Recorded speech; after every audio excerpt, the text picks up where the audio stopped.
Bumblebee. I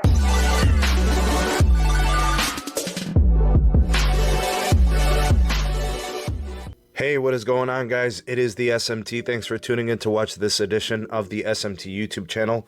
A lot of news to get to today. I'm not gonna lie, it's going to be a big update. It's gonna have a lot of information.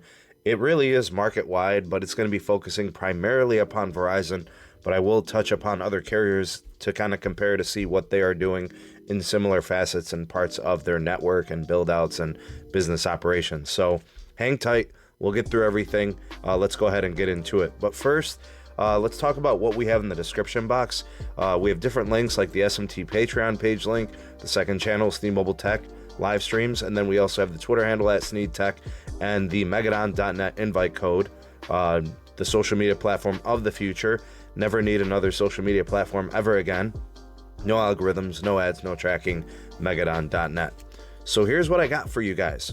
Let's start first with what Verizon is doing for first responders, specifically medical care personnel. They are discounting plans for nurses, doctors, healthcare workers, different types of medical staff, teachers, first responders that are also considered active duty military, and veterans starting April 23rd. New and existing customers on mix and match unlimited plans for wireless and also different options with the Fios plans, they're getting discounts. So that being said, might be something to consider if you do qualify. Very nice by Verizon to do that. Next piece, Verizon 5G. Let's talk about their plans for the future. Anyways, we know that they're operating mmWave. We're very familiar with the limitations and other things that come with it. Very hard to build that out nationwide, but it is in urban centers and very densely populated regions of cities. But it looks like we have some insight on what they're doing with the rest of the stuff. So what about the lower spectrum, sub 6 gigahertz, low and mid band? Looks like, they're going to continue to focus on millimeter wave as part of their build out. They will be expanding to at least 30 new markets starting in 2020 here. So we haven't heard anything in a while, but it looks like more cities are on the way up here. So they are saying up to 30 more additional cities this year. They're flying through installations due to the quarantining and shelter in place because there's less traffic, less vehicles, less pedestrians, less buses. It's allowed them to work faster and more efficiently with, having to work with less distractions and things getting in their way. Anyways, they currently have 30 markets now, and it looks like they're going to continue to push that out with an additional 30 or more in 2020. And we are talking about their 5G ultra wideband, their millimeter wave. Verizon will not be marketing these upgrades. They're not going to be, putting it on blast when they do these upgrades. Due to the situation and what we're dealing with, they want to focus their efforts in different ways. But essentially, millimeter wave for Verizon could seemingly pop up for some people almost like out of nowhere. So they're just kind of like the traditional Verizon way is just make it happen, not really talk too much about it. Let's transition over to DSS. Okay, so DSS is going to be the focal point of what they're doing in terms of their low and mid band 5G. So this includes a very strategic carrier aggregation plan as well. This basically means that Verizon Wireless customers are going to connect to a network that aggregates any type of multiple carriers and also utilizing DSS for their sub 6 gigahertz 5G. So that means whenever your phone, once this is deployed, is carrier aggregating and also including this connection, that means it's going to probably show some kind of a 5G icon in the upper right hand corner of your phone. Seemingly what we saw with 5G from AT&T and pretty much what we see with Band 71 and what T-Mobile's doing with their NR. So, whether you're a fan of this or not, it looks like they're going to be doing the same things. Verizon will likely have the fastest national 5G first when DSS launches this summer. We're expecting it in July. I'll get to more of that in a second, until T-Mobile finally integrates most of its mid-band holdings with Sprint's 2.5 gigahertz somewhere towards the end of 2021. Verizon, in terms of what they're doing with 5G, it's kind of dealing with the best case scenario for them right now because they don't really have the spectrum to deploy dedicated 5G. The DSS is the best option for them in a lot of cases. T-Mobile actually a much more defined approach to deploying their spectrum and band approach for 5G. They know what they have to do. They have a very diverse portfolio of spectrum holdings. They're going to be doing 2.5 for NR. They're going to be doing the PCS spectrum from Sprint with strictly LTE. So they're very, very strategically designed their 5G build out in a more specific way, as Verizon's kind of dealing with what they have. In terms of the next piece of news from Verizon, they have purchased a company by the name of BlueJeans, video conferencing technology that they have acquired for less than $500 million. According to additional research that I was able to complete, it looks like it's closer to $400 million. I don't know why they don't want to give the exact number. Anyways, it's basically a Zoom competitor with work from home, school from home, these types of things. It looks like it's a really good investment. It's obviously a solution for Verizon Wireless subscribers to maybe, get in on some kind of call conferencing type of situation. If you're a business customer on Verizon, this makes total sense. I don't know, just it makes sense for remote working and remote education. This is a high growth area for Verizon. I think Verizon kind of, they nailed it with this because it's a future investment that could pay off tremendously with a new market. Apparently in BlueJeans, it was 10 million calls in December, and it jumped to 200 million calls in March. So there is a huge, robust requirement and need for these types of connections. It's a very small company compared to Zoom, but the market has tons of potential for growth. So I think a smart move by Verizon.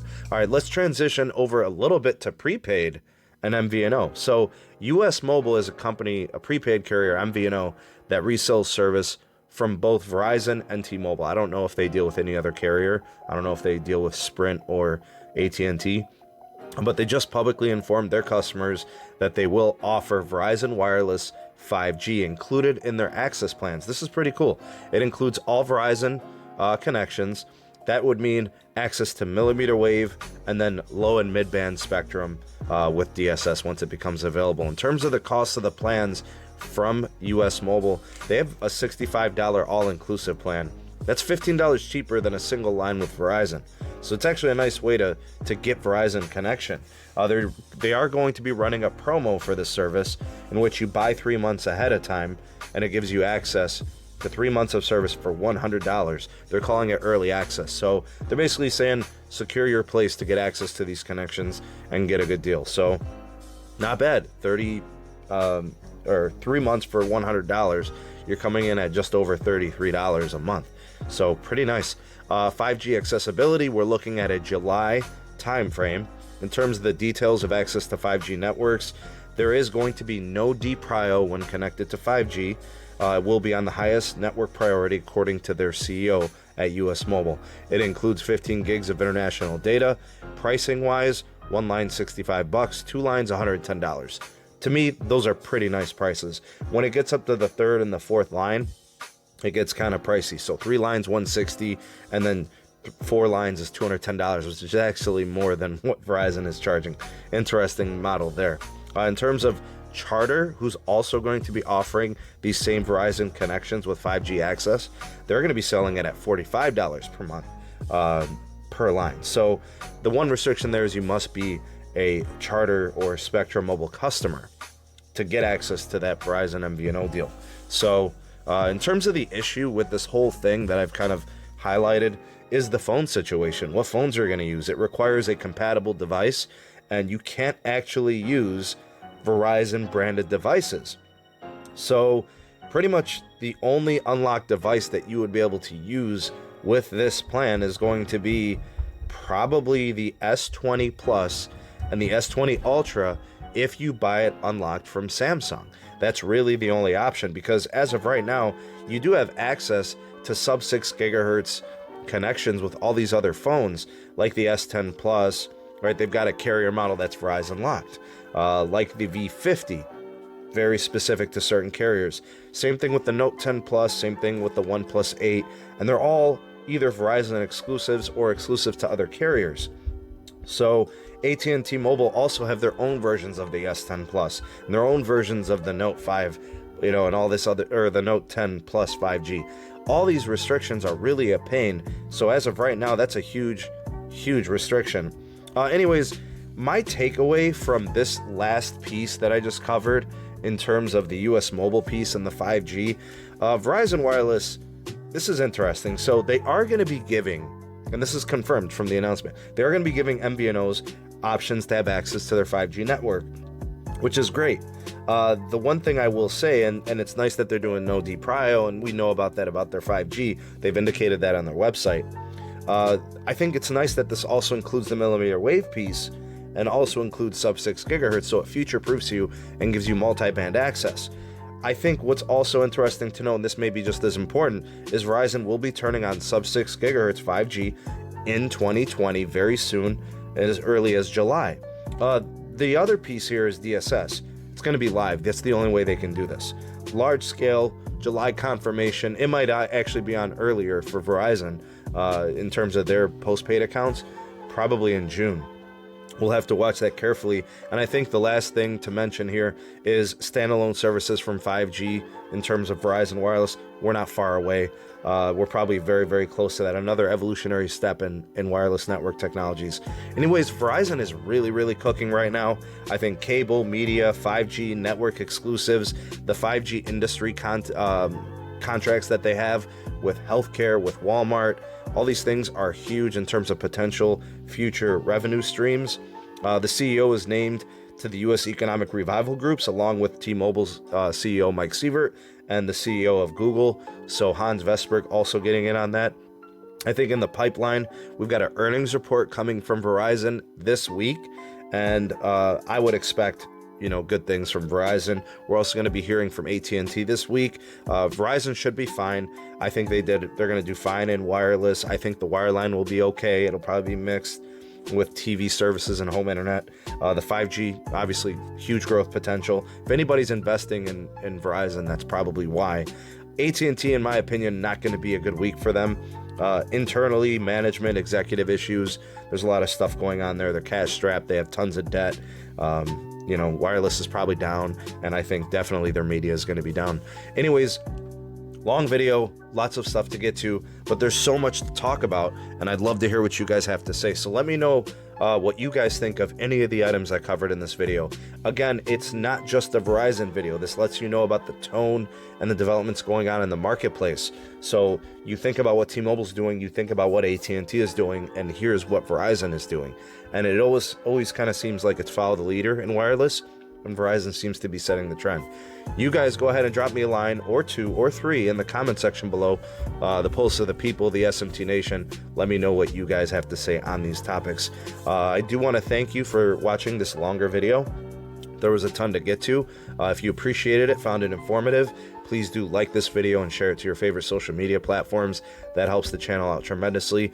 Also, if you are new, this is your first time here, consider subscribing, and then also activate that bell notification icon so you never miss an upload from the SMT.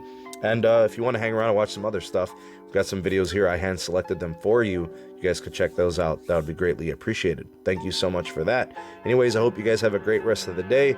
I'm the SMT, and I will catch you guys on the next video. Peace.